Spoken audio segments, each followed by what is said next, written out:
తొలి ఏకాదశిని మోక్షాన్ని ప్రసాదించే ఏకాదశిగా పెద్దలు చెబుతారు.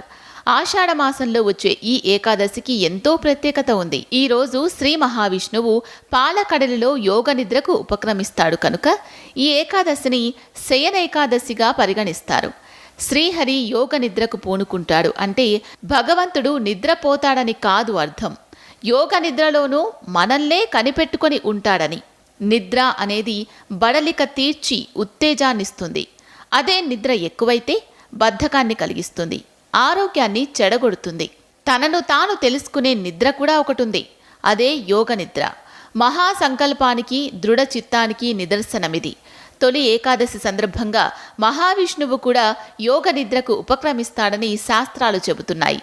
4 నెలల పాటు శ్రీహరి తదేకమైన దీక్షలో ఉంటాడంటారు. ఆ సమయంలోనే సృష్టి పాలన చేస్తాడని విశ్వసిస్తారు.